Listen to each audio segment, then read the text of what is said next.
Hey, Coach, you pressing them buttons hard as hell. You hear that through there? Yeah, I can hear it.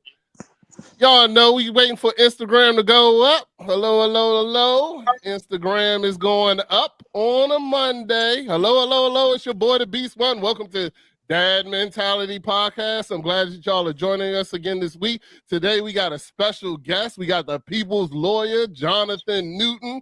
This gentleman, I've been excited to get him here. I've been hoping and praying to get him here for a while. So we're going to have him here. Make sure that you put in the comments any of your questions, anything that you have to ask.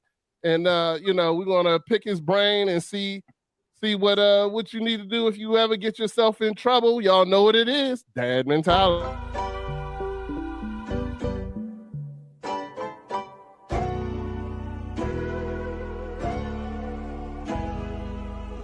What is that's mentality? What it is? The mentality of taking care of family. As a man, I get lonely. I can't even call my homies, but I answer every call when my kids call me. I'll be there when they need me. They depending on me. They looking up to me. Sometimes we gotta fix our mental. Or maybe it's not meant to be a dad, a father, that's what men do. I made a promise to my kids, I said I do. I just want them to do things better than I do. Or better yet, better things that I did.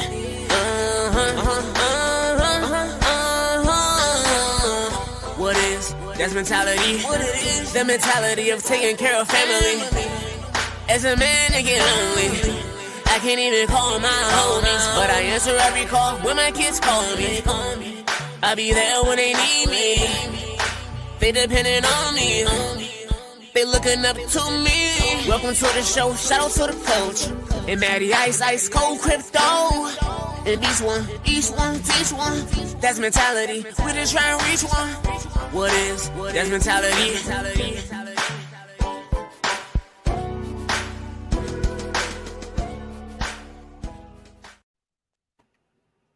Hello, hello, hello. It's your boy, the Beast One. Welcome to Dad Mentality Podcast. Today, we got a great show for y'all today. I'm excited to be here. As y'all know, I don't do it by myself.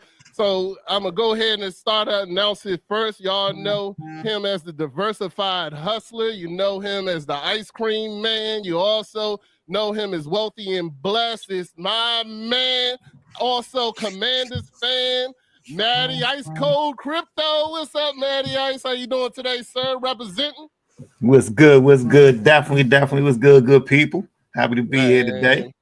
You know I'm on this Victory mood. Monday. So I hope we talk about overcoming obstacles, because I had to overcome the obstacles and listen to a hater for this whole season of the football season. But we made it through. Oh, speaking of haters. But you see he representing because he lost a good old bet. But I like it when he pays his bets. So, I've known him since we were 4 years old playing in the sandbox. He's my man, $1 million grand, even though he tried to trade up, because I knew him when he was wearing that Redskin starter pridefully. You know what I'm saying? I knew him when he had the Art Monk jersey on, running through the neighborhood trying to catch stuff. Playing for the math, all that kind of stuff. That's what he was like. Oh, I was monking these dudes out here. You know what I'm saying? But now he's not. But y'all know Vance Ross, aka Coach. What's going on, Coach? Hey man, don't worry. The fall is gonna be tremendous. You know what I'm saying? The fall is gonna be tremendous. But you know what I'm saying? Nah, we good. We playing with house money, Go man. ahead and say Super Bowl. I'm waiting for somebody to say it. Go ahead and say Super Bowl. Nah, Somebody on the show gonna say Super Bowl today. I ain't saying that. You know what I'm saying? Somebody gonna say Super Bowl. It's either gonna be Matt or Beast. That's all you can say now, because we done already overachieved. You ain't expect us to go this far. All right, fellas. We're gonna get into this. Wait a minute. In the famous words of Ricky Bobby, if you ain't first, you're last. You know what I'm saying? We definitely finished further than your boy Love, though. Anyway, fellas, we're going to go ahead and move on to the actual great part of the show. We got a special guest today.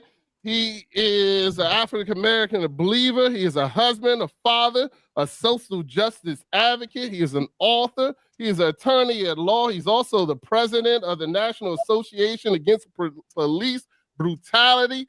This is I can call him a friend. He's also a great lawyer. I know that. I know, not to say I do know it personally, but you know what I'm saying. I know who to call if I ever get in trouble. And that's my man, the people's lawyer, Johnathon Newton. What's up, sir? How you doing today, sir? That introduction, brother. I really appreciate that. Doing good. Man. Doing good. I appreciate you taking time out of your busy schedule to spend it with us and the people out there.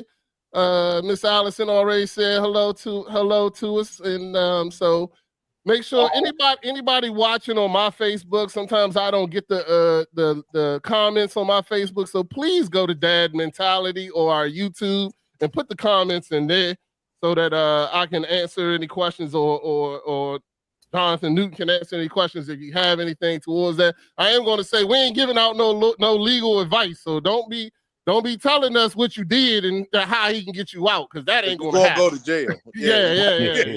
This will be used against you in the court of law. So, you know, ask questions that can be answered. So anyway, but welcome to the show, sir. We're going to hurry up and go through our because I want to get into the interview part.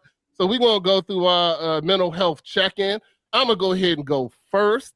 And for my mental health check-in, you know I'm feeling good. It's Victory Monday. My Commanders made a win. Coach is wearing the hat. I don't know how life can get any better right now. So, you know, I'm going to go ahead and give myself a strong 8.5. I do have some stuff I'm still working on this week. I've prayed, and I think that a lot of things that I've been concerned about will be answered this week. So I'm hoping that it will be. And, I'm just going to look forward to that. So I'm about an 8.5. Matty X, how you feeling, man? How you feeling this week? I'm feeling nice, man. That game yesterday definitely brought me up a few points, man. So I'm probably about a 7.5, man. Just dealing with a few things this week. I know I was off last week, man, so I didn't get a chance to talk. But Christmas, holidays, and New Year's, man, was just a little bit of a challenge, man. Just dealing with a few things with my wife, man. So we actually spent Christmas Eve and all of that whole Christmas week in the hospital with her dealing with some stuff, man. So she's home comfortable and everything now, but still dealing with a few things and still got to go back and take care of some stuff. So just been dealing with a few challenges like that this first of the year and at the end of the year that we working through.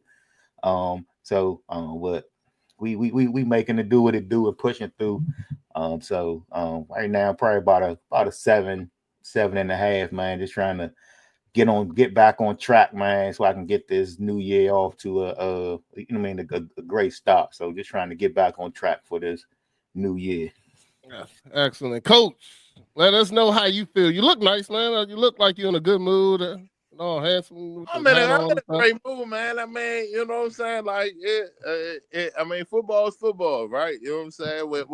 When your friends happy, they make you happy. You know what I mean? You know what I'm saying? When you down in the dumps and your friends happy, hey, you know what I'm saying? You can only be happy for your friends, man. You know what I mean?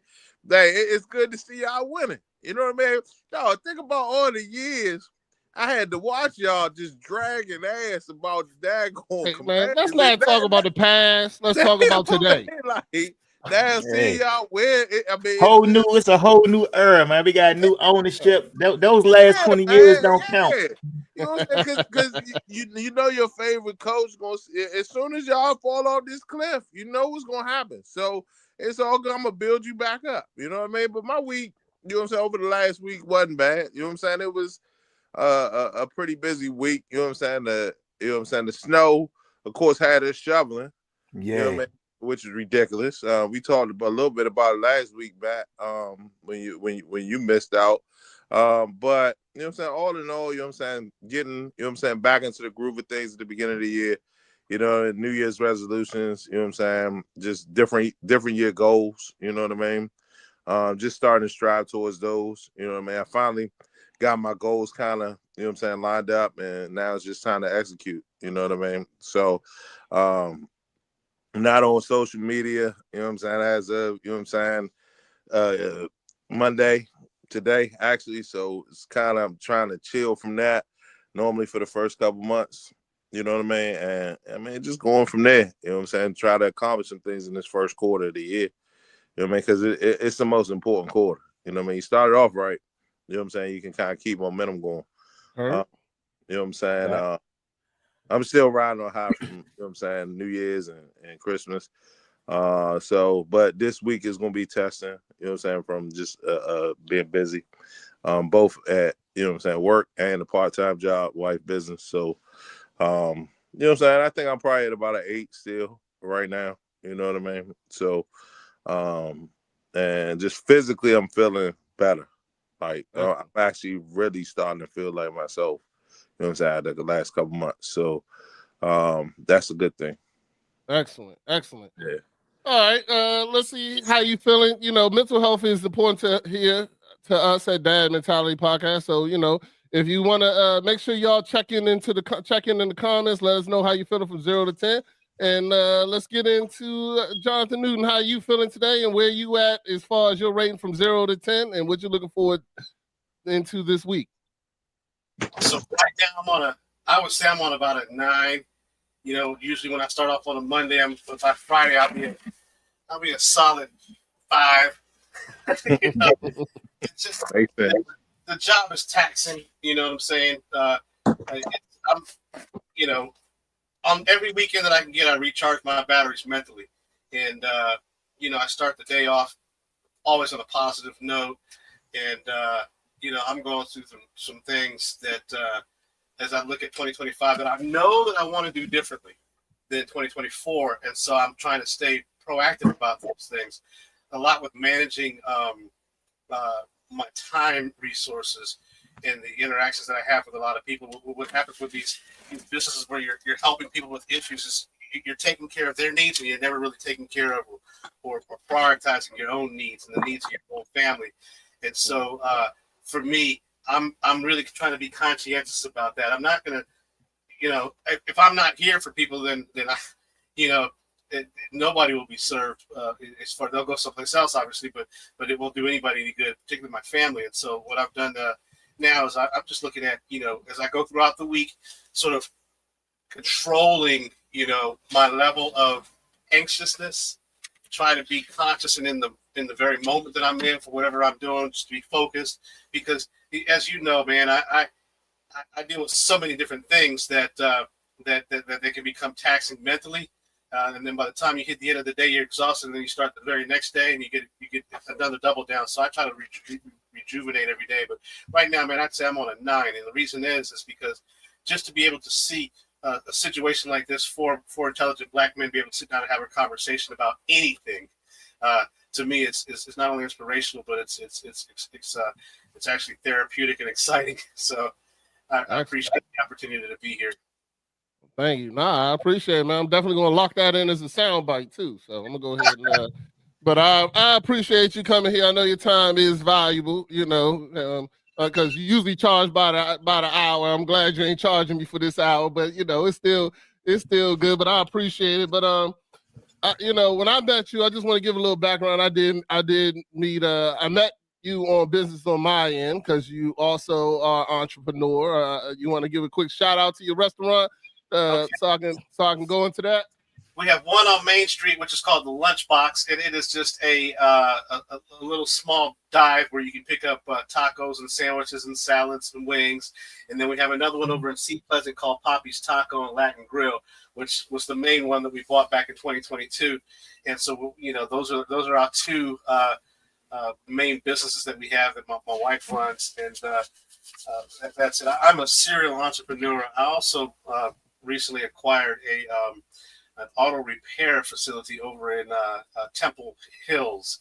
So we got a little 2-bay auto repair place. So if you know anybody that needs an oil change or a brake job, we're even doing engine pulls over there. Not me, but I want to employ as many Black folks as I can and give us some opportunities with the resources that I have to be able to bring some of that stuff back into our own communities as far as ownership and equity. There you go. We might have to call you to diversify a hustler out here. You know what I'm saying? You on Main Street in Upper Marlboro? Yes, sir. My law office is on Main Street in Upper Marlboro. I'm right across the street from the courthouse, right above Diego's bail bonds. Right now it's called A1 Monitoring, but that's where my law office is, and then the restaurant is right down the street, across from where Al's Diner used to be at. So in that little area where the Chinese restaurant is down here. Okay. Downtown up right by the courthouse. You can come check them out. So I met Johnathon there, and I went for my business, the company I work for. And then he told me his story, and I knew when he started telling me his story and telling me about the things he was doing and this, that, and the other, that I wanted to have him on his show then. And then he also gave me his card, and he was like, hey, if you ever in trouble, let me know. Now, I personally was not in trouble, but I had a family member that did get in trouble. And the first thing I did was hand him that card. And, and from then we became, even in my opinion, I consider you a friend. And I consider you a person that I could call, talk to about anything. And I was like, yeah, I couldn't wait. But I wanted to wait until my family situation was solved and taken care of, which, I personally can vouch for you. You did an excellent job. Definitely.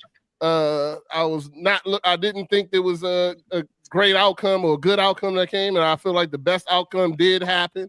So, as far as a lawyer, I definitely can vouch for that. And now as far as the food also, because the berry and tacos are off the chain. So if you ain't getting them berry and tacos, if you go to Poppy's, out in Capitol Heights, Maryland, just make sure you get the tacos and let me know. But I've seen some video you doing soul food and some more stuff. So I don't know exactly what, every time I see him, he's selling something different. He got something different, but I'm proud that you out here doing your thing, and but I'll tell you how that happened. So many people came into the restaurant asking for soul food.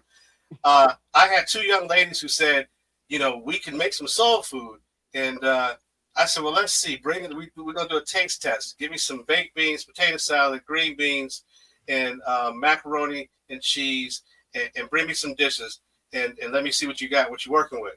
And they brought it in, and I was like, oh yeah, you could do the sides now. So then we did chicken and we did fish, and I do the barbecue. So I do the smoking on the barbecue, and we did a soul food Sunday, and it worked. And we're just going to go back at it again and again. And, we have we've been doing it on Sundays only, but we get ready to expand that to like Wednesday, Thursday, Friday, and Saturday and Sunday until we can scale it out entirely. But the food is, in the words of my kids, bussin'. All right. Check it out. Well, let's get into your main profession, and that's the attorney at law. So I'm just curious, I kind of know some of your backstory of why, but can you tell the people out here why you became an attorney? Certainly. I used to be a police officer down in Clayton County, Georgia, South Fulton County. The place that I worked for at one time, it was working for a sheriff, and I made some allegations against that particular sheriff at the time, and I say I blew the whistle. And the blowback was I ended up with a 13-count felony indictment myself. And so I went through that process. I was arrested, held on a $130,000 bond for 14 days. Then I was released. I was stayed out on bond for 27 months before every one of the charges was dropped. And I was offered my job back. And I just, at that point, I had enough of law enforcement. And so what I did was, while I was out on bond, I had decided to become a lawyer. My lawyer had said, "Man, you really think good." I was like, "Well, dang," because I didn't grow up around the law at all. My father was a twice convicted felon. I was raised in my grandmother's house with an alcoholic grandfather, a schizophrenic uncle. My father went to prison when I was 5. He got back when I was 9. He went again when I was 12, and didn't get back until I was 19. So the lawyer says to me, "Man, you ought to go to law school." And that was like the first time anybody had ever said, "Oh yeah, you should consider becoming a lawyer." And I said, "Well, if I don't go to prison, I'll go to law school." Okay. And he said, "Man, you're not going to prison. This case is BS." He said it with such confidence, and I took him seriously, and because there was something that I did that I felt like, man, I should just, and my father, who was a twice convicted felon, he said, "Well, that's not a crime, even though you did it." And the lawyer said, "How's your dad know that?" I said, "Well, my dad is a jailhouse lawyer." And he said, "Your dad is spot on, brother." He said, "Your dad is spot on." And because if you don't have the experience, you really don't know. And so I I started studying for undergraduate, and then I went ahead to the LSAT, and then once I scored high enough on the LSAT, I started applying for law schools. So I got accepted to 3 or 4 law schools, but University of the District of Columbia gave me scholarship money, and I was like, well, I'm gonna go up there and see what it looks like. We came up here, we visited, and this was 2014. I started law school. I graduated in 2017. So my odyssey into the criminal justice system as a lawyer started as a police officer, then progressed to a criminal defendant, and then progressed to a lawyer, law student, and then lawyer. So that's what started it. Once I got into law school and started really I was mesmerized how much I didn't know, and I was a practicing, I was an actual police officer. So I literally a lot of, when I cross-examine a cop now, it's kind of like a highlight reel, because, most cops just know enough to get somebody arrested. They really don't know much about, what it takes to make a case. And I think they wield that power very loosely to arrest someone and cause all kinds of havoc. So I became a lawyer and passed the bar, came out here, opened up my own shop, and started doing initially just I was doing rent court, and I would do some traffic court, and then I progressed into DUIs and the more serious stuff. This September the 24th was my first murder case that I tried, and I tried it all the way, first degree murder case. I tried it all the way to an acquittal on all 3 counts. And so after that, I figured out, because part of this journey is like, I don't know if you ever go through this, but I go through that self-doubt, like, holy cow, I'm a lawyer now. Well, I can't be as good as the rest of these guys. And then when I was able to get that acquittal, I said, well, I think I might be a real lawyer now. And so I started, the self-confirmation. Self-confirmation. When I remember when that guy came to my office, and he had been through 4 other lawyers, and the other lawyer said, that he should take a plea. And I said, well, let me dig into it and let me see what I can see here. And, I said, this is risky. Trials are risky. But if you want to go, I'm willing to go, and this is what I'm going to do. And we went in there. It's a 4-day trial, and he left a review his wife left a review on my Google reviews that was just outstanding. But I always explain that to people during the intro, because how you start is not how you finish. And we cap a lot of dreams of young people with what their fathers and mothers did or didn't do, and so that was me for a great period of my life. And so once I went to law school, I was at over 40 years old, and I realized that I was just as smart as other people, but I had never been tapped. And what I mean by tapped, there's a lot of Black intelligence in our community that never gets tapped because for a myriad of reasons. I had never been really tapped. And what I mean by tapped is I had never been asked, what do you think about this? And so, that's how I got into law. I practice it like a normal. I wasn't raised around a lot of persnickety bougie people, so I try to keep it. You ain't got to call me Mr. Newton and all this and that and the other. I'm Jonathan. I'm the people's lawyer. And I try to represent people with zeal and advocacy in my advocacy. And I just want to take this opportunity to really help as many people as I can. Okay, that's what's up. Coach, might I ask you got anything to ask or any comments? Like that, I like the story. It's an interesting story, man. Like as far as like how you was a police, got brought up on some charges down there in Georgia, then decided to become a lawyer, man. A lot of people don't maybe not take that step, at that stage of their life to do something as I guess like trying to become a lawyer. You know what I mean? Like it's a big change from going, you know what I'm saying? Like it's almost like a movie. Like that's the stuff you see in movies. It's like, oh, I was a police officer, saw something dirty, said something about it. Yeah, exactly. And then next thing you know, I got charges. Next thing you my father told me, he's like, man, I can't believe it. All it takes my son could have been a damn police officer.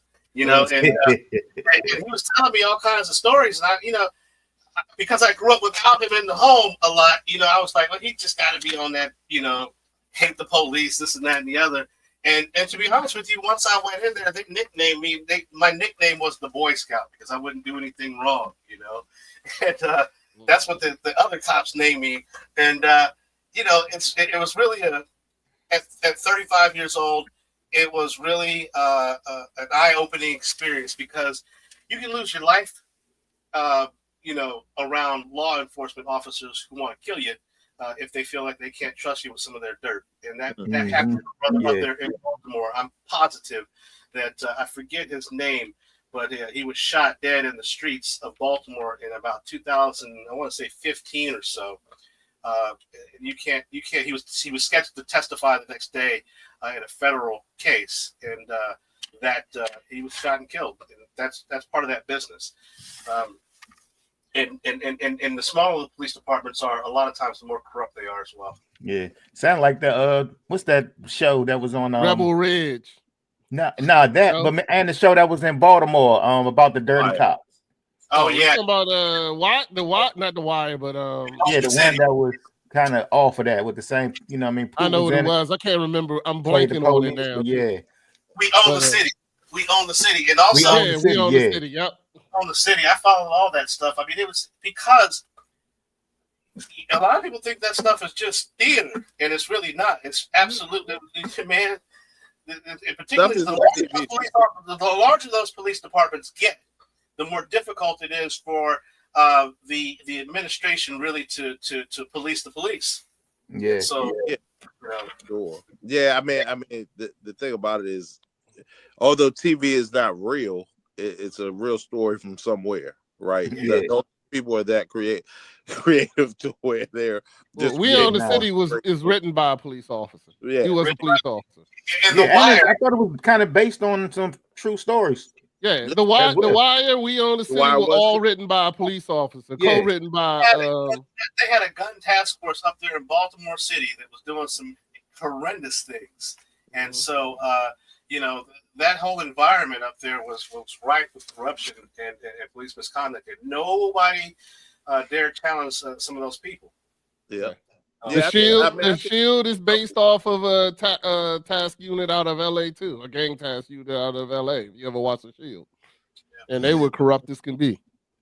You know, but I do want to say this about the vast majority of police officers that I do know, and you know, it you know, although I'll say the vast majority of police officers I do know want to go to work and do the right thing.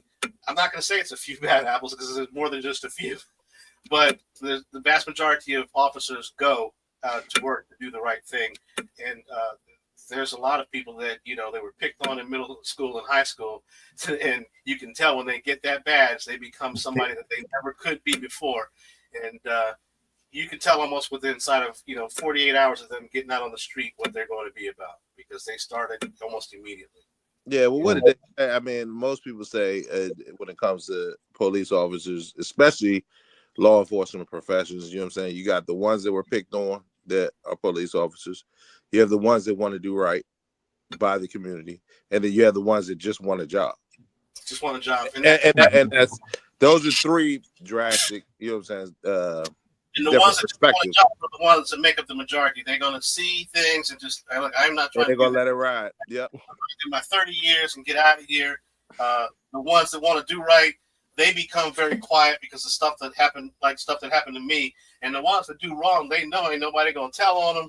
They know if they get caught, they're not probably going to be charged. They're going to be, you know, given a slap on the wrist and sent on their way. And so that's what's permitted this pervasive mentality of officers doing all kinds of wild stuff.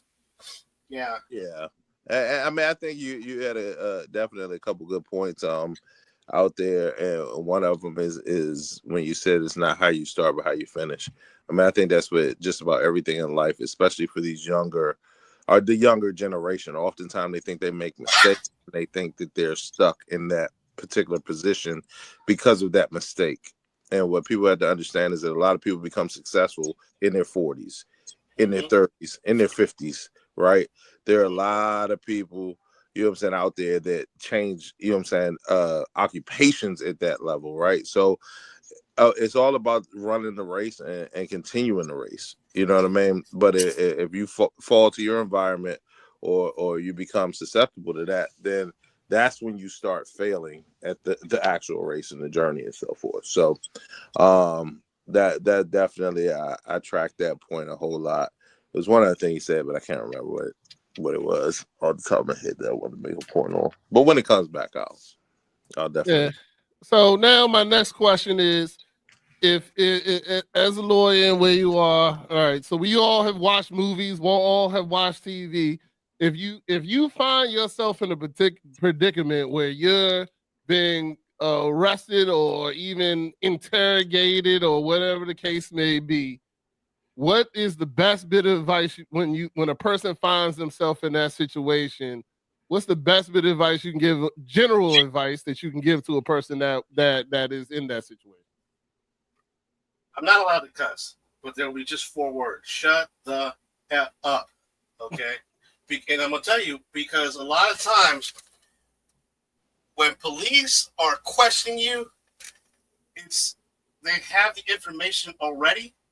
They just want to get a confession out of you so that they don't have to do any more work to prove it. And so when you find yourself in custody, being said, hey, this is purely procedural, I just want to clear some things up. I want to get to the, your name came up in something. I want to go ahead and get you cleared from it. Know for a fact, cops ain't sitting around here having you somewhere in a room or in the back of a police car on the side of the road in handcuffs trying to clear you out of anything. Okay, that's as much BS as BS can get. What it is they have something that they have something that implicates you 9 times out of 10, and they want to get you to basically implicate yourself. And so as soon as you start talking, now you are boxing in your lawyer. I need an empty easel so I can paint whatever picture I want to paint with the facts. And the moment you start talking, you box me into whatever it is that you have now said. And when I say I start painting, I'm not telling lies. I'm just saying what else it could be, And once you say what it is, damn it, that's it. We're stuck with that. This is what it is. On my desktop, I have a folder of, I call it samples of wild shit my clients do, and people do. They literally think, and I did too. I'm going to be honest with you. When I got arrested, I sat down with the police, and it's 3 DVDs in my drawer of me sitting down talking to them for 6 hours. Okay, so because you want to explain things. It's human nature to want to explain things. It's also human nature to want to get out of things and have people agree with you. And so you start talking, and the next thing you know, you have boxed yourself in if you have not already outright lied. And so what I would recommend people to do if they get caught in that scenario is, listen, I want to talk to a lawyer first. Get me my lawyer. And then if my lawyer determines that me and you want to sit down and talk, we'll sit down and talk. Until that time, I don't have anything to say. I need my lawyer. I'm exercising my right to have counsel with me during any question. And shut up. And they're going to start with, hey, you want anything to drink? You want anything to eat? Can I get you, take you outside and get you a smoke? Just try to soften you up. And they'll leave you in that box for 6, sometimes 12 hours to get you to soften. They'll even walk by a co-defendant and say, oh, this your friend? This who you, they'll say stuff, this who you're talking about? And they'll point. And your man ain't said nothing. And the next thing you know, you're freaked out of your mind getting ready to start talking about whatever it is that you and your man might have done. It's a lot of head games. And I'm not trying to tell people how to get away with crime at all. What I'm simply doing is saying, let the police do their job. If they do it right and the evidence is there, then justice will prevail.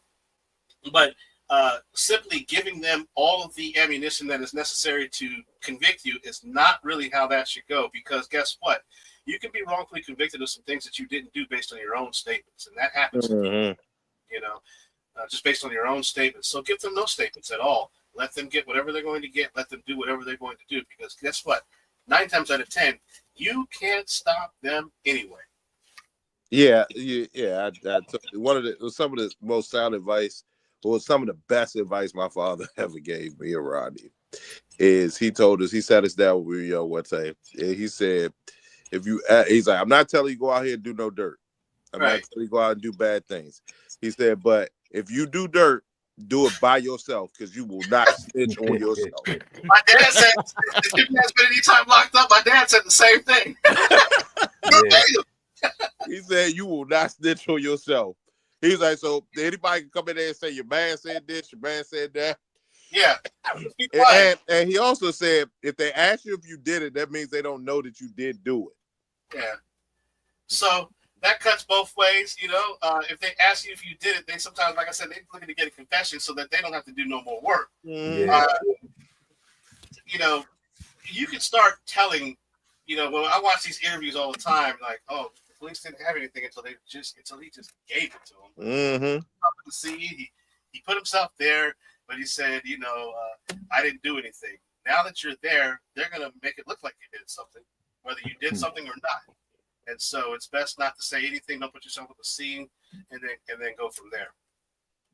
So next piece, right, not only do you not say anything, right?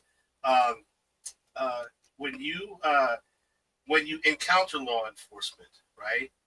Know whether you are being detained or whether you are not being detained. Hey, can I talk to you for a minute? No, man, I got to go to work. You're not being detained. Okay, and so the way that law enforcement talks to people dictates whether or not you're being detained or whether or not this is actually a stop or stop/detention. If it's a stop/detention, they have to have reasonable articulable suspicion that you are committing a crime or have committed a crime or about to commit a crime. And the Fourth Amendment protects you from unreasonable seizures or stops like that. So I want to really educate people on that, because a lot of times you'll get stopped by a cop saying, hey, can I just talk to you for a minute? You don't have to talk to them. And then the next thing you know, you've said something, and then the cop says, well, just hold on a second. Now I want to place you under arrest. Because if you talk to the police and you then say something that they know is untrue and they can prove is untrue, now you put yourself on for the ride of false statements to a police officer. And that's when they'll arrest you for false statements and then search you and then find all kinds of other stuff and get you some more charges. And so we really have to become smart with, you know, how we interact with police. And that's what I was trying to do with the National Association Against Police Brutality. Was we have three tenets: is education leads to empowerment, and empowerment leads to accountability. You can't get any accountability until you're empowered. You can't become empowered until you get some education about what officers can do to you. So we can come back on for, I mean, if I'm invited back, we can come back on and talk about that as a topic. Hey, this show is always open. You know, I'm definitely down for that. Matter of fact, I'm gonna write that down so that we can bring that back up.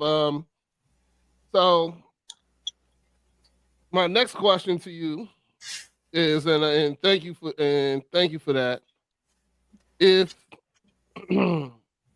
sorry, if you have any advice for anybody is aspiring youth who are looking to become attorneys or looking to become an attorney or looking to get into, I guess, you know, social reform or helping in that nature, where would you tell them to begin? Like, what's the starting point to the journey?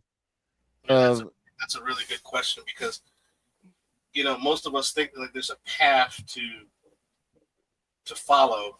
So I'm going to give some general, you know, knowledge about how you would get into something like this. Get into something like this by getting around it, coming and start observing court, finding a lawyer that's willing to take a mentee under his wing, his or her wing. Start reading about, you know, not criminal justice, but your constitutional rights. When people get a criminal justice degree, they learn about the criminal justice system, and then they learn a lot of things that are theory rather than practice. You know, but because a lot of people want to get involved with it until they get involved with it. Come out here and get involved with it. Come roll with a lawyer for a little while, for a whole day, in and out of the courts, in and out of the jails, dealing with the expectations of family, dealing with the wildness of clients. Come and experience it. There needs to be something like that, as opposed to the typical way people would say is like, oh, just you know, participate in the Boy Scouts or participate in some civic organization and come out here and talk about reform. And to me, I have been a part of the reform movement when it came to police accountability. We've seen a lot of laws change through legislation and so forth. But I think the best way, if you really want to become a lawyer, is get around some lawyers and get involved in the process and literally say, hey, why are you doing that? Because it's not what we do, it's often why we do what we do that, you really need to learn. When somebody gets arrested by the police, they want to get out of jail. Well, one of the factors that a judge needs to consider to get that person a bond, get down into the weeds of it. I would recommend that finding lawyers. The J. Franklin Bourne Bar Association is the Black Bar Association that's here in Prince George's County. There'll be plenty of lawyers who say, hey, if you're looking at, I want somebody at least, 17, 18 years old that can really understand the implications of what the work that we do, take it seriously. But that's what I would suggest, is just getting involved with a lawyer rather than some of the general things of, marching. And because I did all that, we've marched, we've sung Kumbaya, we've had candlelight vigils. We've done all of this, and at the end of the day, we still back at how we keep Mookie out of jail. Yeah. Is Mookie getting a fair shake from the criminal justice system? Because even once we legislate those laws, even once we create the new legislation or the new bills that are put in place, those bills and those statutes often don't have some of the intended effects that we anticipated, and we still find people in similar situations to what existed prior to the legislation being passed. And so I tell people, like let this, focus on how you can help one. And I think you had it on your intro. Each one, reach one. I am over saving the community. That's a soundbite. You heard it. I want to save one or two folk who want to save themselves, because a lot of people during this time period, I hate saying this, a lot of people want to become professional victims. They want to blame somebody for their situation. And I'm like, look, we're already at the situation. Now let's deal with how we get out of it. And if you really want to change your community, start with one person at a time. All right. Okay. Yeah, definitely agree. Fellas, any questions, chime in? No, I mean, I definitely agree. I think that, what I'm saying, even though you're in the posture of, ensuring that fairness in the justice system is right, it's a good point to understand that you still have to change as a person, right? Or you're going to be right back in that same situation. You know what I mean? If you don't change, it don't matter how many good lawyers you keep hiring, you're going to be right back in the same situation. I got guys that are written. I've got guys that, I want to give them a freaking flyer loyalty card. They come in and, I'm representing them on my fourth or fifth time representing them on, stuff. And the police make mistakes and I find the mistakes, but the reality is that that person has chosen a life that's going to continue to expose him to, having the most valuable commodity we have as Black men, time. Yep. With our families, time in our communities, time for ourselves, right? When these folks take these choices, they lose time. Mm-hmm. Off of their lives, and it becomes years away from their family, years away from their kids. And so I really try to, help folks understand, listen, it might be in the best interest at this point to take some accountability, put this behind you, and use this as an opportunity to pivot in your life rather than to continue to, because they might have the goods, and oftentimes they, I tell people there's a reason why 90% of people plead guilty in courts. And 3 out of every 4 people that go into a state court, whether it's state court here in Maryland or state court across this country, will be convicted, not acquitted. So 1 out of 4 is the acquittal rate. If you go up into that federal system, 97 out of 100 get convicted, meaning that only 3% walk out of there with an acquittal. Those are some horrible odds for receiving an acquittal. But, your lawyer's job is to try to, if you're going to take a plea, it's to try to, get you the best offer, something that's fair, something that's reasonable. And he knows, because he's got the training, knowledge, and experience, you have some folks that I want to take it to trial. They take it to trial and they're exposed to far more time after the merits of the charge are met than had they taken a plea. And so it's a difficult choice to be faced with, but we try to help them navigate that situation. So let me ask you a question. Given those numbers, do you feel that the statement that you're innocent until proven guilty is a real statement, or is it that you're guilty until proven innocent? Well, it depends. And I'm going to say this on the record. It depends on how much pigment you have in your skin. Wow. Okay. Yeah. Okay. Yeah. I didn't expect that one. Me neither. I believe it though. I'm just going to keep it 100% honest. It depends on how much pigment you have in your skin. We have if we're being honest, right? There's absolutely no doubt that black and brown people are treated differently inside of our criminal justice system than white people are. And so when we take that into consideration, right, we have to really acknowledge that fact.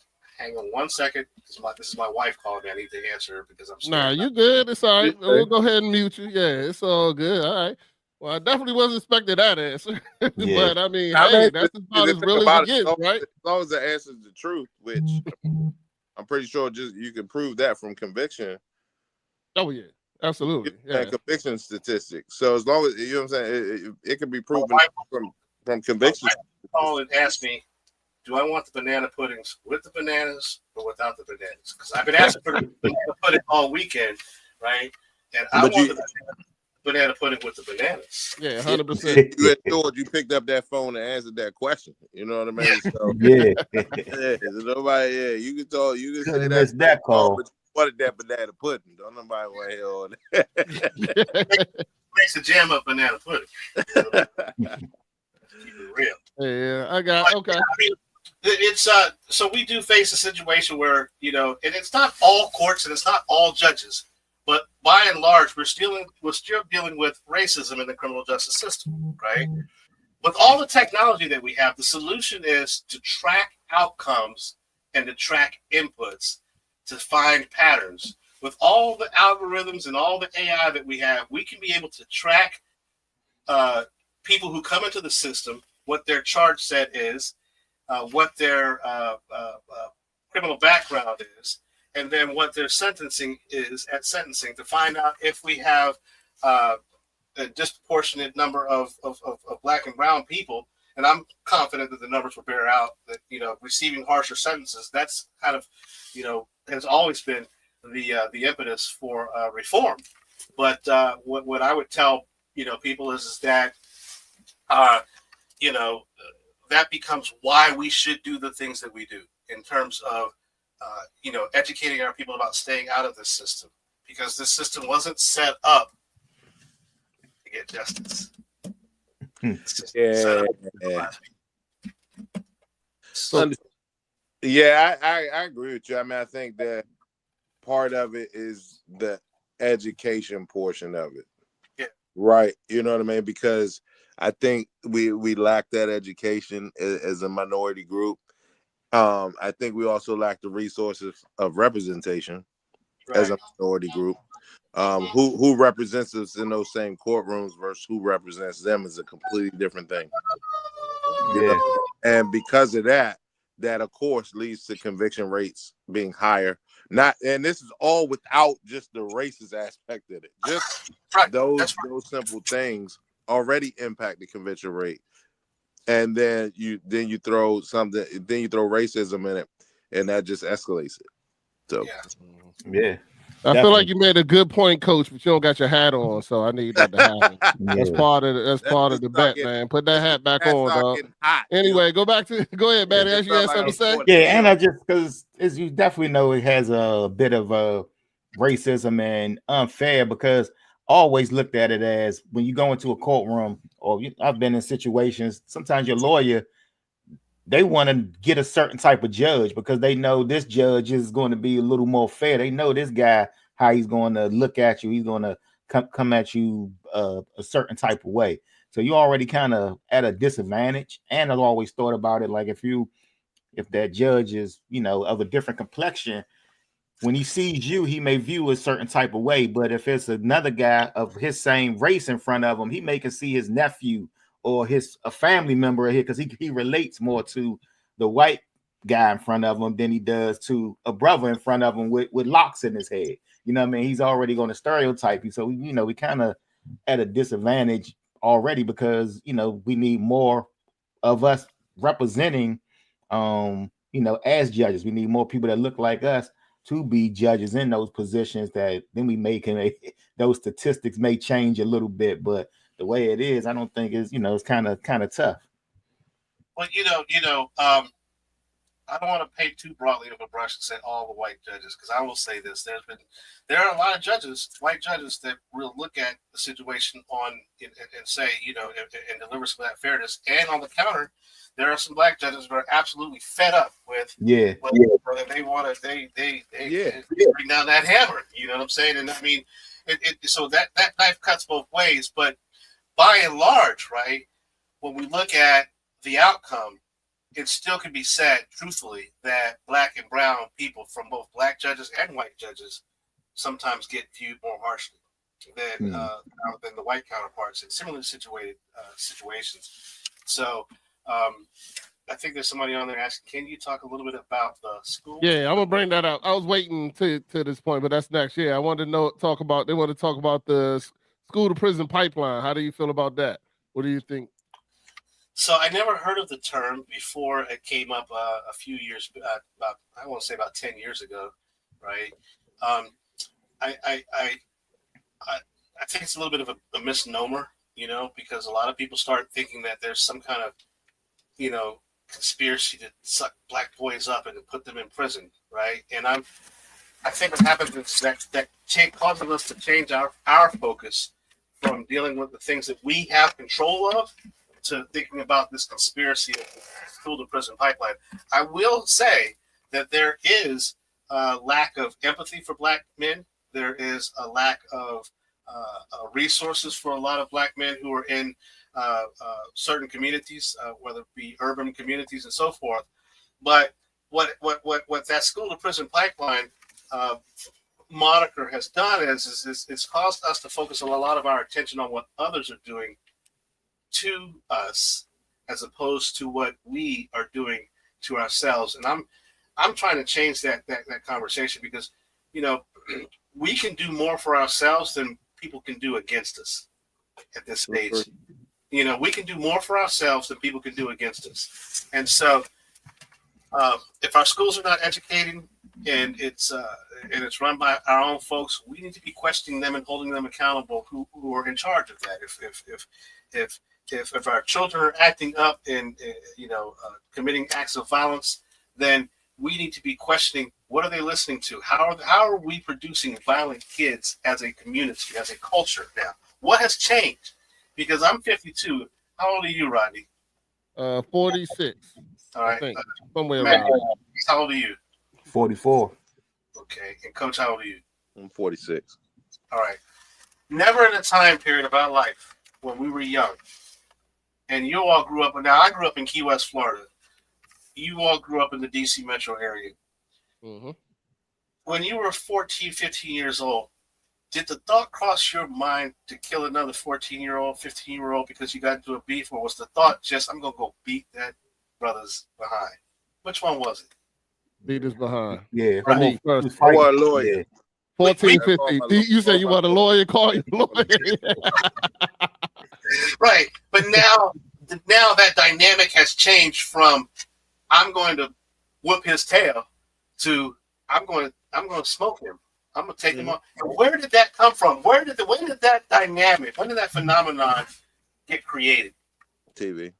And then how did we allow it to become culturally acceptable as the norm? And when we unravel that and have a real internal conversation about that, then we will begin to see those numbers decrease. Because what we have done is we have allowed that kind of talk and that kind of communication to be perpetuated starting in the ages of 7, 8, 9, 10, 11, and 12. And then by the time somebody's 15, 16, they got their hands on a strap and they are actually living it out, not really realizing the implications of their actions. This ain't Grand Theft Auto. You don't regenerate and pop out the jail in a few seconds. You know?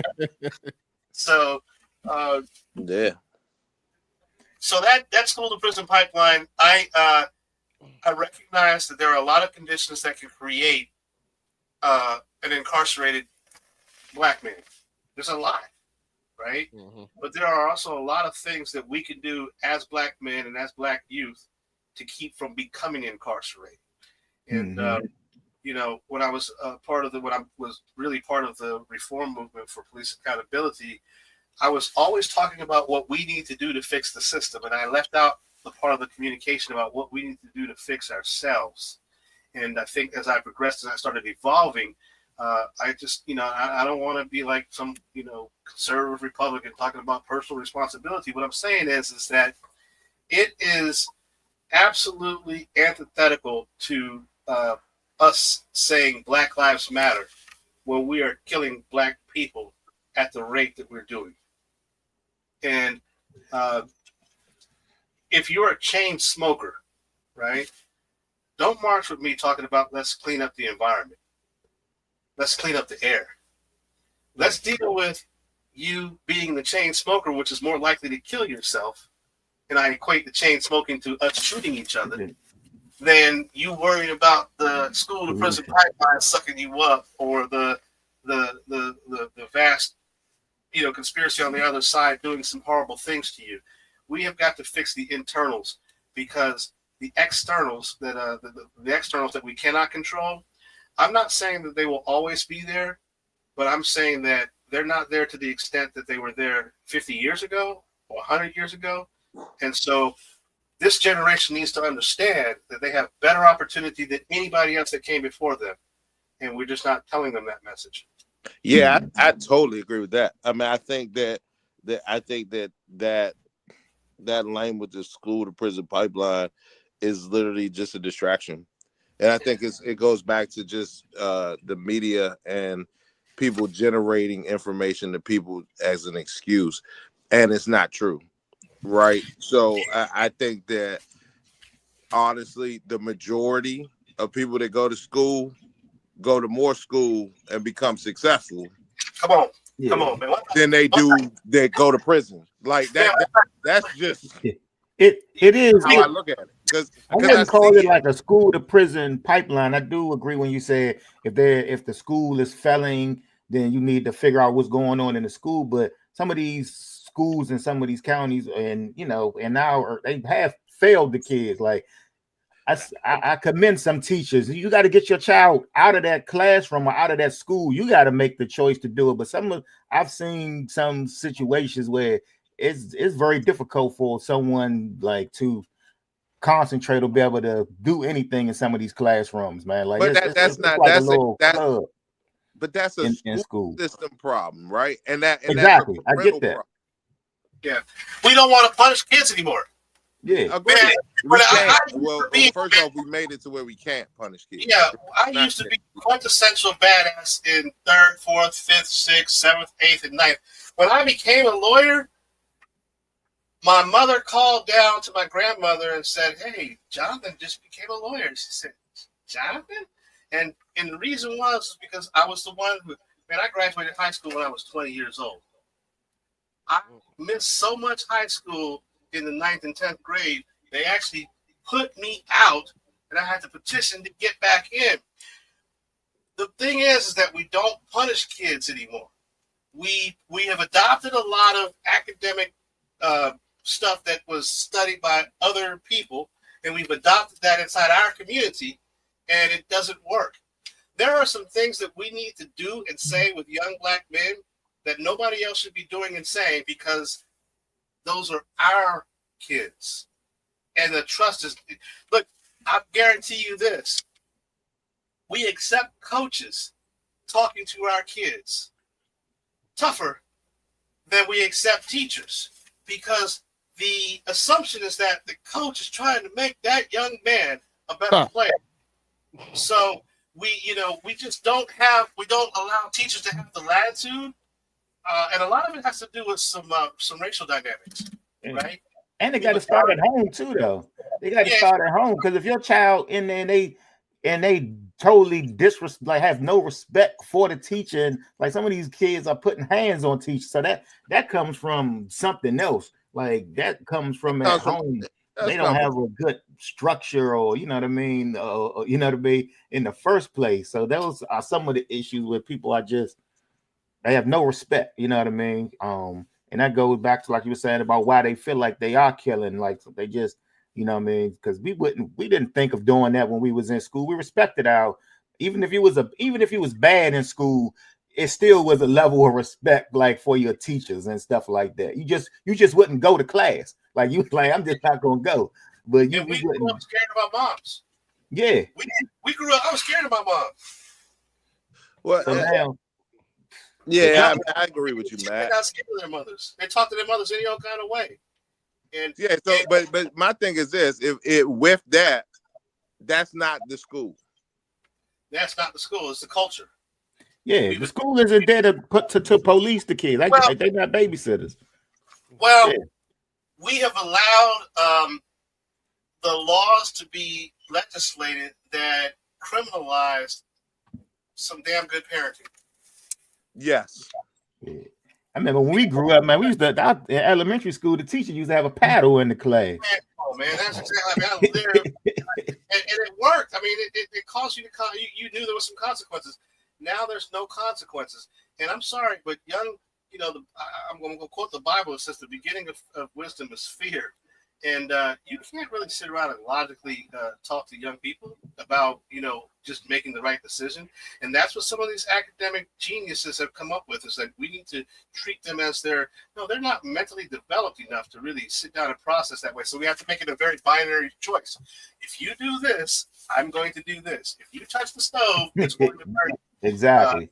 People instead of go ahead and touch that stove you want. You get so well behaved. I was like, well, I can't say anything legally how it was done, but we adopted the traditional method of parenting. Yeah, it's crazy that we're at that level with that. So and it's definitely. I mean, when you start, honestly, we have created children and given them too much opinion on a lot of things. You know what I mean? On adult issues.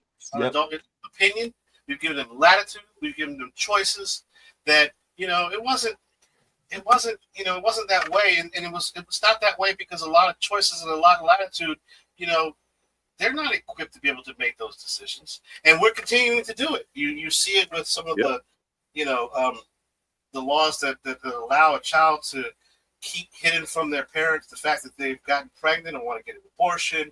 I mean, it's just a lot of stuff that's been adopted into our communities that have really had a negative impact, and nobody wants to talk about it because it sounds too conservative.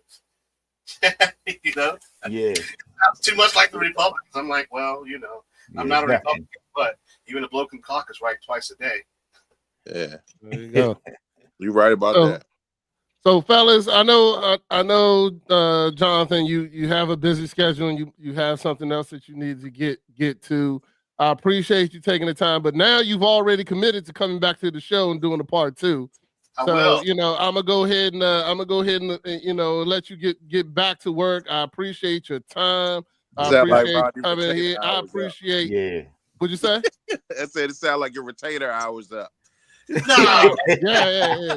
Well, I mean, if you got some more time, I'm gonna get into the reel real quick. If you got some more time to go through the reel, if you want to go through it with us real quick. A little bit, man. I mean, I'm amazed how quick the time went by. Tomorrow, I'll be sitting at the defense table representing somebody who's alleged to have committed a conspiracy to commit murder. So I'm enjoying this tonight. Oh yeah, you got a lot more serious things on the table tomorrow. Wow. So do you want to go through the reel with us, or you got to get out of here? Yeah, I'll stay for another 10 minutes. Okay, cool beans. So we're gonna go ahead and let me pull up this reel real quick that I got. This is actually something you want. Hey, make sure y'all follow Johnathon Newton. You're on Facebook, Instagram, all that good stuff. He does put some reels out there. This is one I pulled off of his page that I thought was a great thing for us to talk about.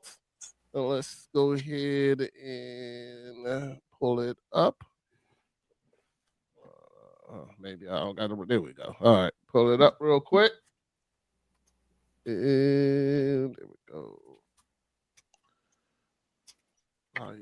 States, there is no cohort that has fallen further faster than young men. 4 times more likely to kill themselves, 3 times more likely to be addicted, 12 times more likely to be incarcerated. And because of the advantage that I received as a white heterosexual male and my father received, we have a lack of empathy for them. 1 out of 3 men under the age of 30 hasn't had sex in the last year. And we have the deepest resourced, most talented people in the world trying to give young men a false impression that they can have a reasonable facsimile of life on a screen and with an algorithm. They're not going out. They're not getting a plan. They don't have the confidence to approach strangers for mentorship, for friendship. They're not getting jobs.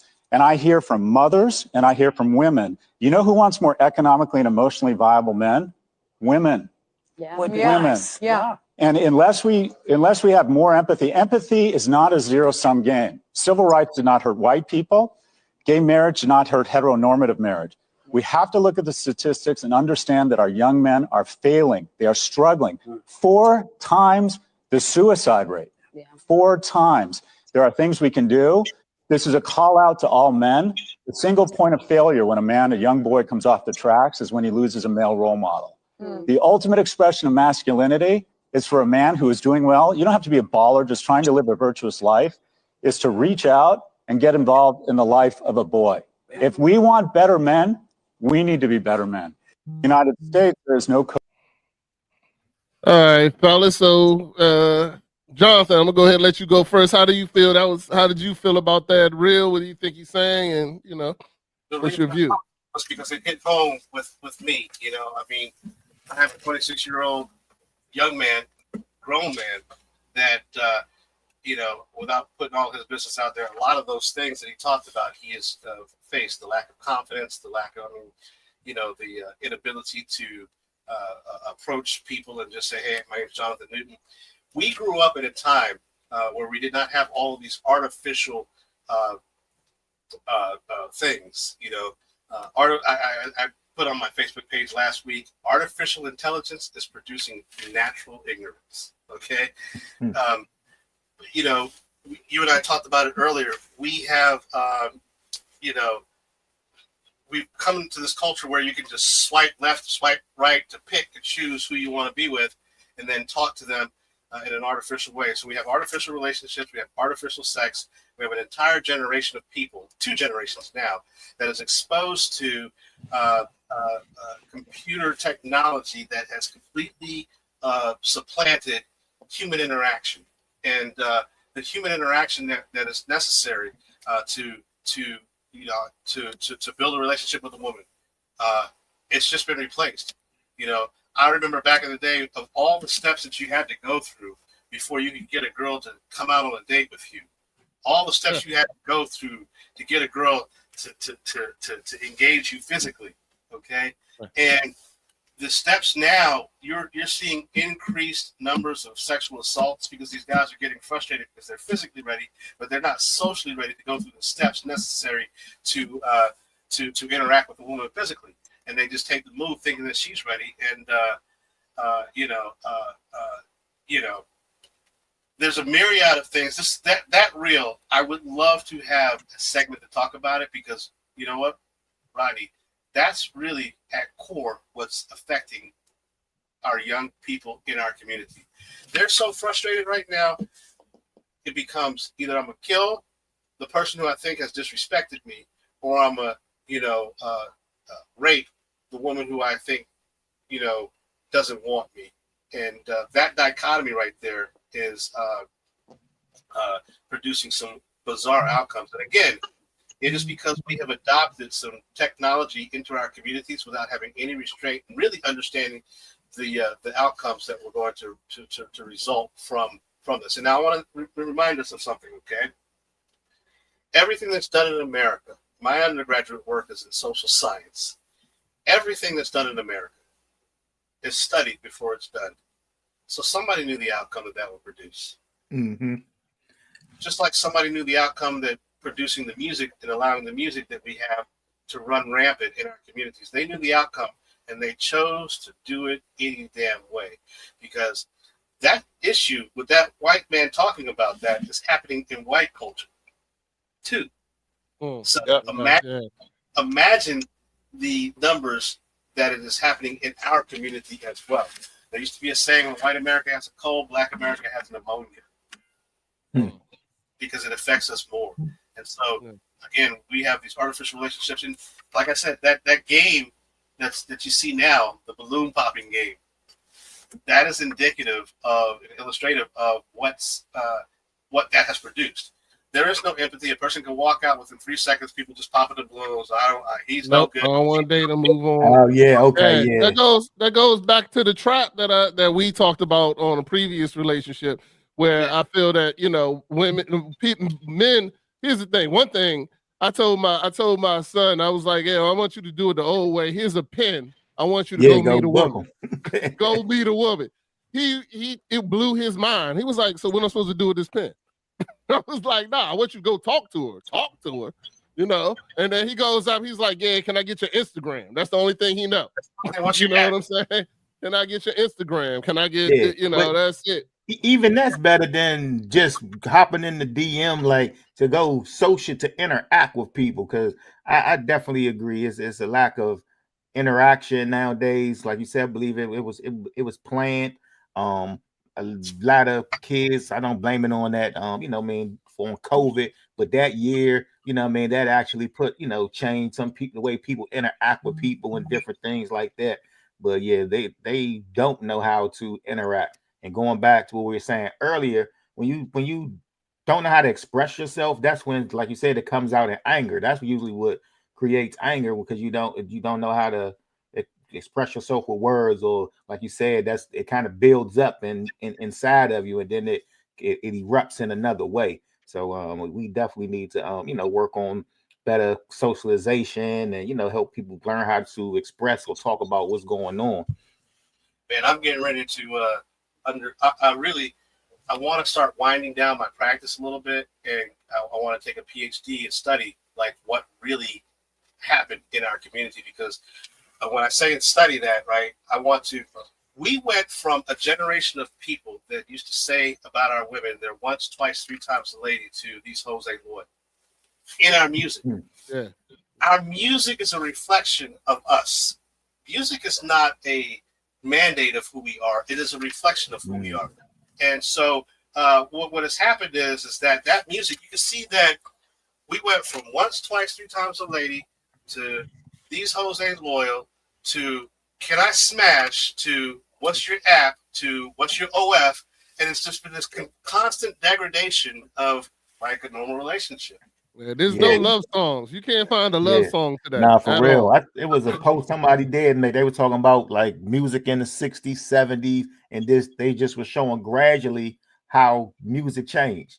I never really thought about it like that. That happened in our era. Snoop brought it out. So the LA Snoop, all that came out is when that started, because even MC Lyte and them said she was like, I was in the industry back in those days in New York, and not once did I ever get called a hoe or a bitch. You know what I'm saying? It wasn't until Snoop and them came out and the LA culture came out where it was just like, they ain't nothing but hoes and tricks. So, chronic, And then somebody said that there's another reel on there that it's a white guy talking to one of these TED things. Miss Reese says, don't put it all on the men because the women treat themselves nasty and raunchy these days too. And I think, and I'm saying this, right? Women respond to what we demand. Right? Look. If we say, we only want that thicky thick, they're gonna go get a bubble. And watch this, we respond to what they demand. If they said we not dating no fellas unless they get on a pink bow tie, so go out. So once the sexes realize, what the demand is, we can then have a conversation. But we have changed, and it has been through social engineering. I'm sad to say this. We have changed what a man is, what a woman is. we have changed what the expectation of masculinity is. We have changed what the expectation of femininity is. And then inside that, you have a 13, 14-year-old, 15-year-old trying to figure this stuff out. Almost cussed again. We have a 15-year-old trying to figure this shit out. And nobody's trying to tell them like what really is going on here, because you want to be politically correct. You want to respect their boundaries. They may not know, you know, and that's what that we could go on and on and on, you know. But but that clip, man, for me, that one hit home. Yeah, like you said, man, this social engineering is bigger than us, and that goes back to the point, man. You can't try to save everybody, but if everybody, each one reach one, and we take a few under, you know what I mean, you start there, you know what I mean, and it starts, and I guess in your own household, we teaching our kids, and then hopefully, you know, it breaks the chains, and they can teach their kids. And well, if you don't have kids, man, you got somebody who you can maybe, you know what I mean, help if you see them going down the wrong path. And I've said it before. That's one of the reasons why I do this show, because I want this is out here forever. You know what I'm saying? Now my kids going to be able to watch this. They're going to be like, you want to know what your grandfather was like? Here you go. There you go. Dad mentality. You can find out all his views, all his points, everything, even, you know, past, you know, whatever I tell you. You know, here's what it was like back then. Here it was for him. His opinion on that. You know, you want to know how I feel, what views on the pipeline? Then you go watch this episode. So, Coach, did you have anything you wanted to say about that? Nah, I definitely totally agree. I mean, I think that, you know what I'm saying, us being role models, you know what I'm saying, is the key. You know what I mean? That's one of the reasons why I coach. Like, that was my whole thing of giving back to the community outside of my immediate family, right? Because a lot of them boys didn't have those role models, you know what I mean, of what a man is like, you know what I mean? Because they see certain things on TV and think that's how they should be, a baller, blah, blah, blah. But what about the man that's just living his regular life, committed to his wife, committed to his kids, and committed to his family? Like, and I made sure they saw that. You know what I mean? And by just seeing that, they may not understand it when they were in high school. They may have said, "Oh, he's a clown in high school," but guess who still calls Coach Vance?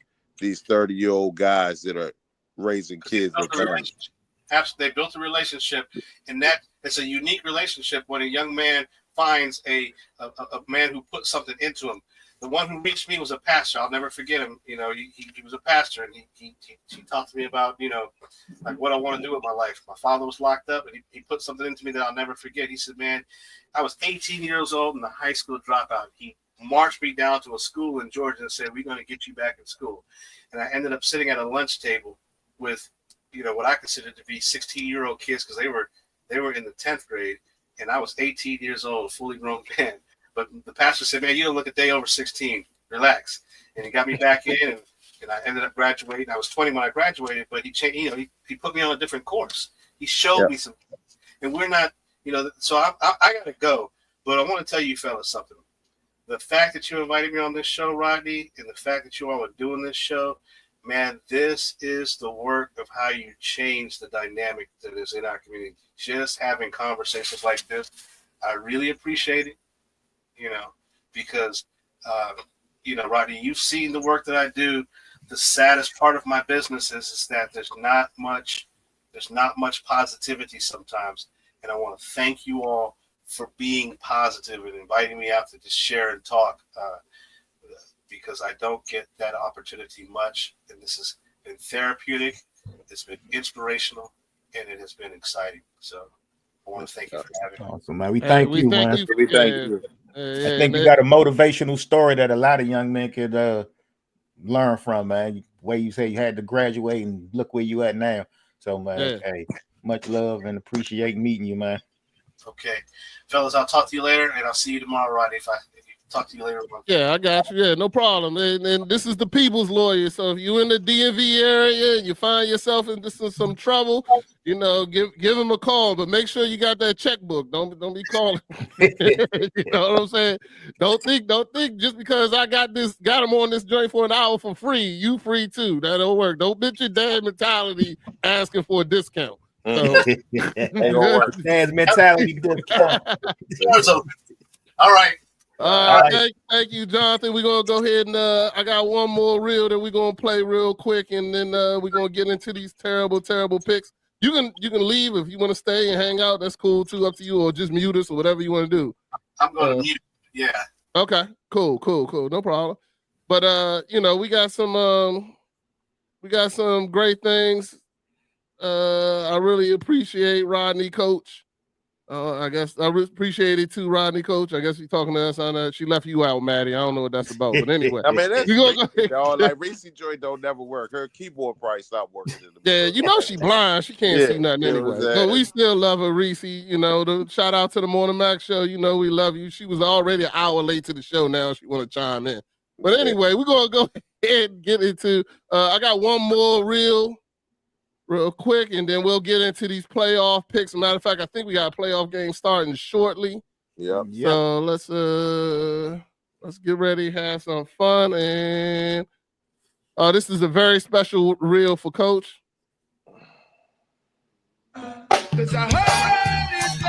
No.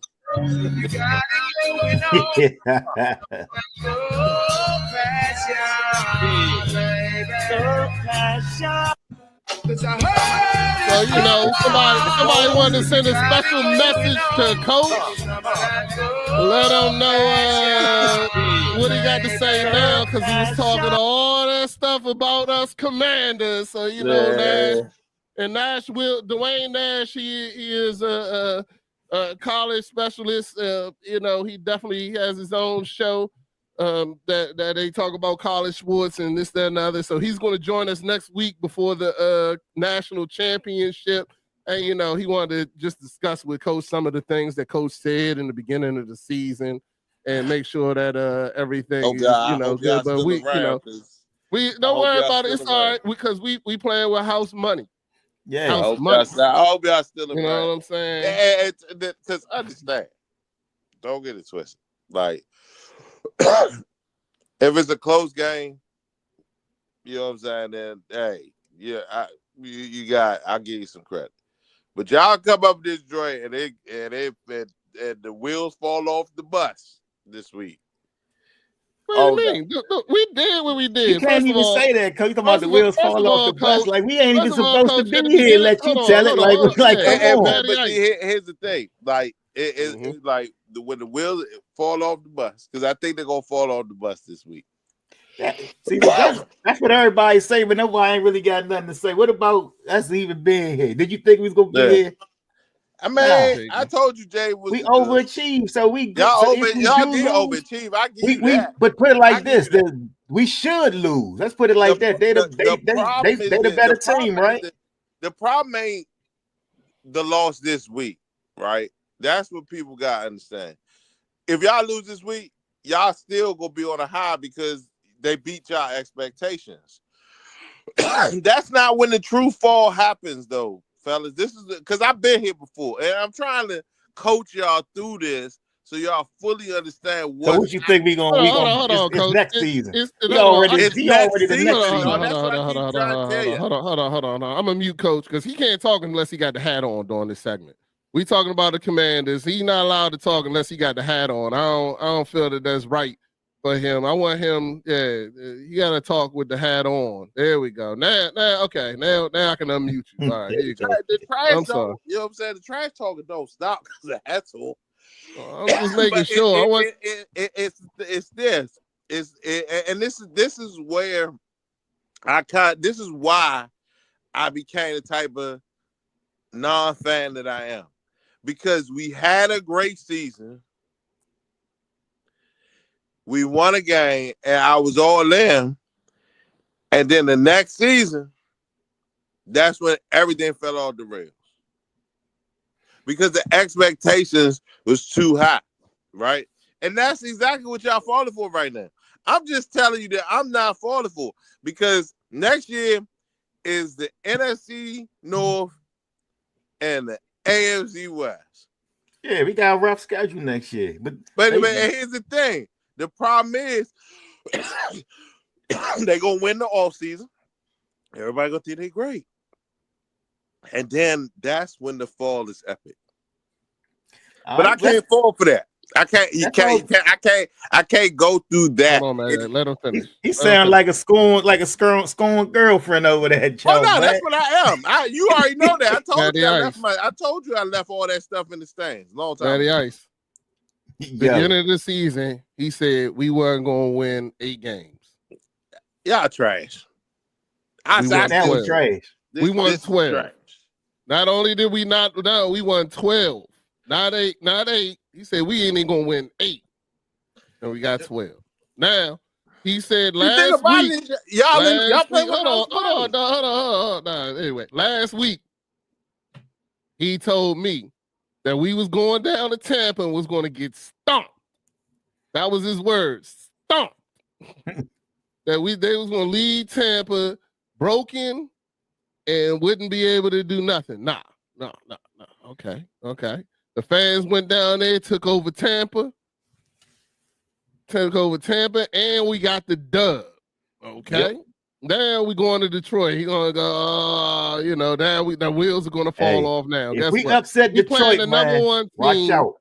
We playing the number 1 team in the playoffs. Don't worry, I muted you, Coach, because you gonna say Super Bowl. You gonna cut me off? Nah. It's one game at a time. I just said if we upset Detroit, it's one game at a time. I'm just saying that all I just want to hear, Coach, is that we exceeded our expectations, and you are proud to wear that hat. That's all you got to say, man. No, it's I'm okay. not saying that. It's okay. I don't have expectations for the Commanders. We exceeded them. If you don't have them, then we exceeded them. If you in my field that y'all exceeded them, if you said you had an expectation of 8 wins, yeah, you said we weren't going to get 8 wins. That's the expectation. Now, all I'm trying to say is this: I'm trying to protect 2 guys that I truly like. You know what I mean? From the heartbreak that I have gone through myself with this same team. That's all I'm trying to do. But y'all, you know what? At some point, it's PTSD. It's PTSD. I get it. I do believe that. No, Matty Ice. We've talked about this before. In 2 weeks, we're gonna have Sergeant Garrett back on, and we're gonna talk about anxiety because Coach got anxiety. I don't got it's not a living for the moment. He bringing baggage. He bringing old baggage into a new relationship, man. He already telling us about next season. You know what I'm saying? We got a new ownership group, man. Whole new coach. You know what I mean? Adam Peters in there. We got real football people and real owners now, man. Like give it a chance, man. Go ahead and say it. We only got on the defense. We got 8 new people on the defense. It's a new defense. You wanna say it? You want, yeah. So y'all go ahead and say Super Bowl. We one game at a time. We gotta 2 years. 2 years. We gotta go to Detroit first. 2 years. Like 2 years. 2 years. I'm still focused on Detroit right now. We ain't thinking about the Super Bowl. Then we're gonna be headed to the show. Right now, we're a really good team. We a few keys from being elite. We need a few more things before we become elite. And the great thing is we have a quarterback that we ain't got to pay for 5 years, so we can put those elite pieces around them. And I'm saying in the next 2 years, I think we'll be going to the bowl. Now I said it. There you go. That's my forward. I'm not going to forecast like you that the wheels going to fall off. Like Snyder's, according to you, Snyder's going to buy the team. He been waiting for the fall all year. You know what I'm saying? Snyder's going to buy the team back. He'll come back at the stadium and say, "Psych." He's gonna come back and bring Dion on as our coach, and we're going to become the biggest show on earth or something like that. That's what you think. I do. But it's all right. So let's get into these playoffs so we can get into next week's show and all that kind of stuff too, fellas. Let's get into these terrible picks. I don't remember how we did last. Oh, that the Chargers game I think was the one that screwed us, right? Yeah, that screwed everybody, man. Yeah, nobody thought they was going to be that. Which call was going to win? What's the name? Justin Herbert played like trash. Yeah. So I think that's what screwed us last week. We won't be able to place the bet on the but we got you got to pull it up, or you want me to go through it? I mean, I pretty much know about how. I mean, you got Washington at Detroit. I mean, let's start off. All right. and they got us at 9 points. We losing by 9. Yeah, I mean they pretty much flipped the yeah. I don't know, guys. Just to be honest, like I can't say Washington this week. I know y'all fans, but they just don't worry. I ain't saying it either. I ain't gonna lie. Detroit a different team, bro. Like, and they got a week off, man. Shoot, Detroit say gonna be ready to steamroll. Upset Okay. city, man. Don't worry about it. I'm not putting that in. Upset them people. Yeah, I hear you. All right. I hear you. All right, so I mean, Coach, so you got me with you for once. Man. I'm gonna go ahead and be real because it's my money, so I'm gonna go ahead and Detroit is put down, sir. Yeah. The other game is, you know what I'm saying? Do you think either team gonna beat the Eagles? I don't think neither one gonna beat them. Who? Oh, nah. I don't think neither one gonna beat. Yeah. I don't think neither one gonna beat the Eagles either. Yeah. And that's your team. That's the Rams, though, man. You sure? I think the Rams are gonna win tonight. Okay. Then you think they're gonna lose to the Eagles? I think they're gonna lose to the Eagles. Yeah. All right. I don't know. I'm gonna see how this thing play out, but I actually got the Vikings winning tonight. Really? Either one going to beat the Eagles? The Vikings going to beat the Eagles? I think the Vikings can. Okay. You do? So you saying if the Vikings win, you would pick the Vikings? Yeah, I think the Vikings could beat the Eagles. Sure. Well, I'm picking the Eagles. They're gonna have to go. They're gonna have to go to Minnesota. No, they're not. No, they're not. Minnesota's division winner. Yeah, they still gonna have to go through Philly. Okay, because they need to change that playoff seating too. Like even if you win a division, you shouldn't. It still should be record based as far as home field advantage. They talked about that last. They're gonna talk about that during the offseason. You talking about for the home game? Yeah. Because because you know, I mean, Detroit and the Vikings, they should have been still 1 and 2 for real. In the seeding, you mean? Yeah. I agree with that. So then you got the Bills at the Ravens or vice versa. That's going to be the game of the week for me. Yeah. I think that's going to be tough. I don't even know. Is it Bills at Ravens or are they at the Bills? They're at Bills. They're at Bills. Yeah, at Bills. At Bills, but I ain't gonna lie, man. The way the Ravens played, I gotta go with the Ravens, dog. Because they with the Ravens. Who won the last game when they played? I think they split, didn't they? No, I don't remember. They're not. They only played once. So I think I can't remember. I want to say the Ravens got them, but I can't. But I don't know the way Derrick Henry and Lamar looking right now. They get Zay Flowers back next week. I got the Ravens. It's gonna be a tough one, but I think it's gonna be tough. Yeah, I don't really have I don't have no definite on that. That's just me going with the Ravens, and I think Lamar is just really he really wants this Super Bowl. So you know, he stepped his game up this year. He still got the legs, but he much better. He see the field better now. His progression is show this year. What's your never believe him as a quarterback. Oh yeah, he hated him as a quarterback. That's right. You know, I don't like him. Yeah. So I mean, the one thing I will say about the Ravens this year is they do got Derrick Henry, bro. Yeah, Derrick Henry. Yeah, that's a big difference. And that makes Lamar's job easier. Mm-hmm. Yep. You know what I mean? But it makes it so much dangerous because it used to be they can just key on Lamar. Yeah. You know what I'm saying? Just key Lamar, stop Lamar. That's the end of the journey. All we got to do is stop Lamar. You gotta focus on both of them because Derrick is out there. Yeah, Derrick is nasty. King Henry out there. Now I will say this, and call it what you want to call it. It was 21-0 against the Steelers. They probably could have routed the Steelers.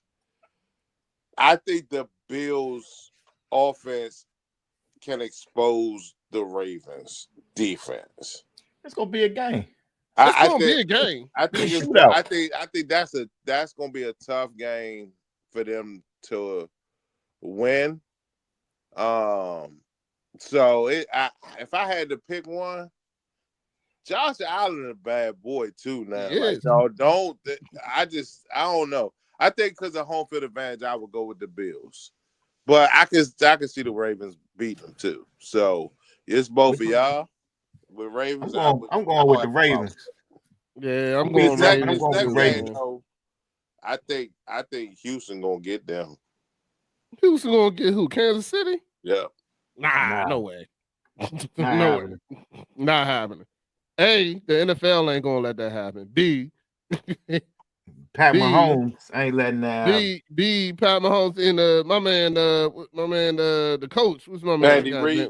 Andy Reid. Andy Reid. Yeah, Andy Reid, a monster, son. I And think they the healthiest that they've been all season. True. And They you got want their to receivers talk about Andy Reid. I think he's a phenomenal coach, man. I don't even know. Yeah, he And went I don't think he gonna have them ready, and it ain't nothing to slip on. He gonna come out that joint on all cylinders, dog. Yeah, they ain't gonna come out rusty. They gonna come out like they've been off for 2 weeks. They gonna come out ready. They ain't gonna come out rest. They gonna come out ready to play. I got you. So I don't think Houston gonna win, even though they did a great game against the Chargers. 7.5. That's closer than what I would have thought it would have been. Them high spreads because of the buys, man. Yeah, bye week counts though. What do you mean? The bye week is crucial. Yeah, it could be. You know what I'm saying?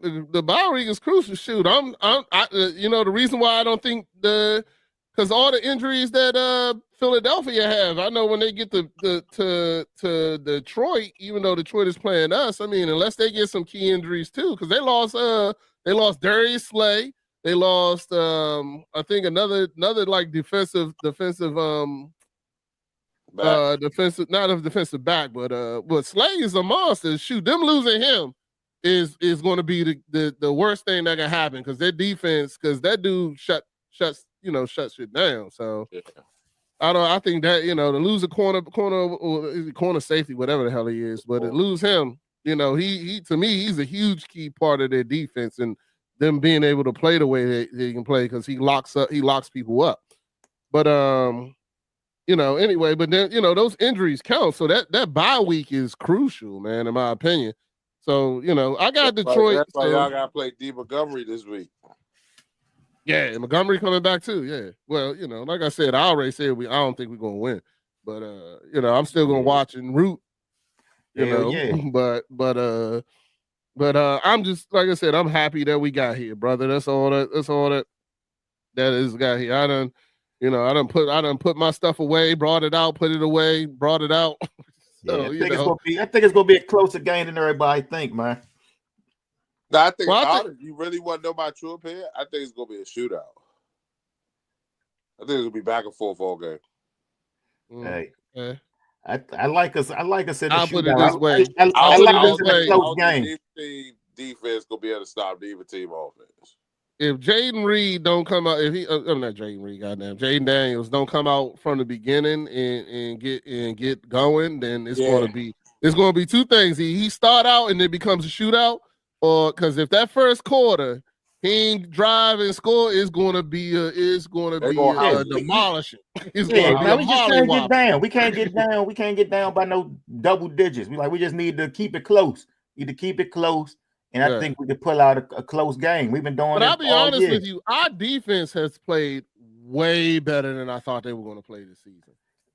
Hey, way better. Like they've been holding. You know what I mean? Secondary, they give up plays. They definitely give up plays, but they keep the ball in front of them, and they've been doing all right in the red zone. That's what been keeping us around. Their red zone defense has been all right when they ain't, doing no pass interference in the back of the end zone, getting them on the one. But their red zone defense been pretty good because that's how we won this week for real. We had some red zone stops, and then of course the turnover. Y'all winning a turnover battle in just about every game, except that easy game. And you know what else is helping us? We didn't win turnover. We still won the game. Time of possession, man. Like. They got the ball. They got the ball holding the ball for they so long. Like they doing like 8-9 minute drives, man. Like the whole quarter. I got a quick question for you, Matty. How you feel about the fourth down going for it mantra that some teams and they are doing? Like the Skins have that fourth down. We going fourth down.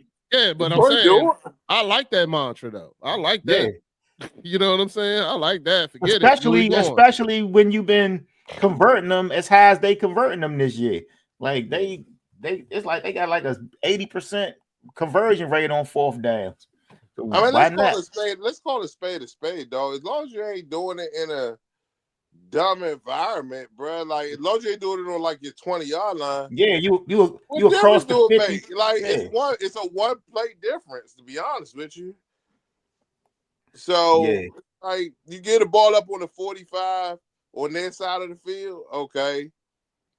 Dog, like the score, I don't think the scoring odds go up. All right. But anyway, we're gonna go ahead. Your Rams are already up, dog, 10-0. That's what You know that's why? what Reese is saying. Because they I don't know why. blitz. They blitz like their Babbers blitz as much as Detroit. Yeah, okay. And Williams ain't no joke. All right, so we got everything. Do we got all the games that we're gonna do? Yeah, that's they it. blitz. Well, we can't We're gonna pick see. yet, but Yeah, we gotta wait for that last game. y'all Right got now, ain't no Philly money either on it. way. But if the Rams, I don't know. I just don't have Philly winning. I think the Rams could beat Philly too. You do? Yeah. I think it's possible, but I think it's travel.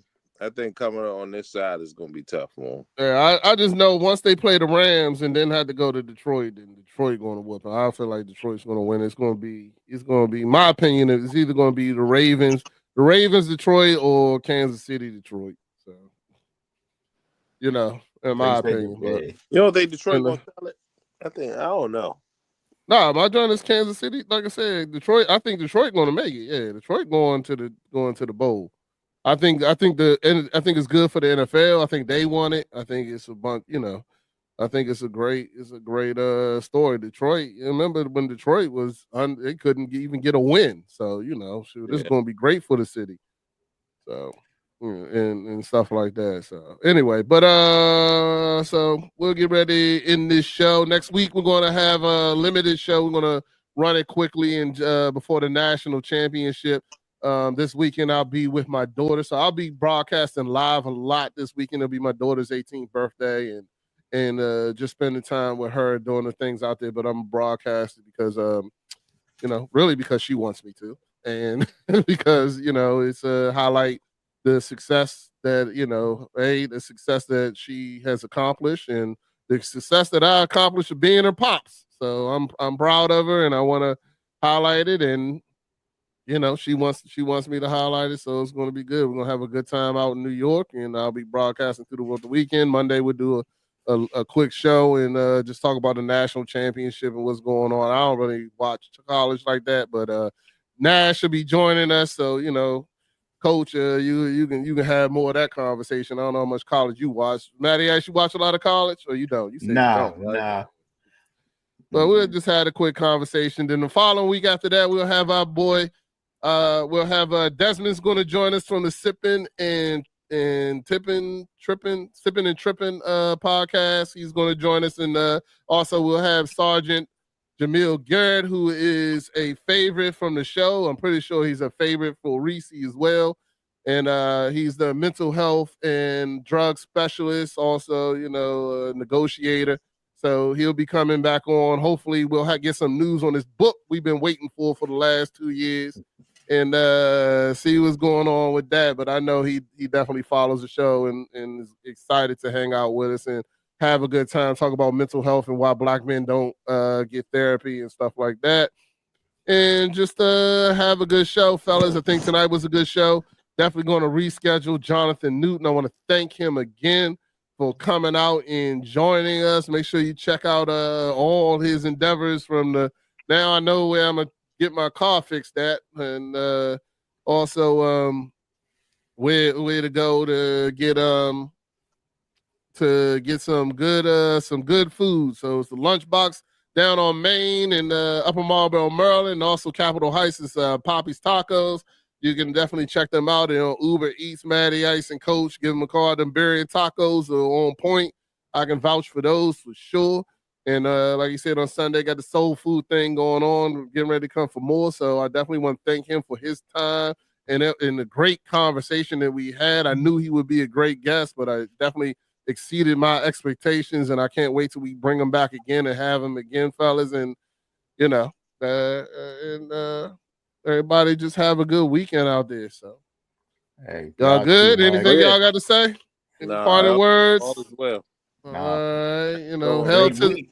hell to the Commanders. God Let's get bless. this upset this Good weekend. night.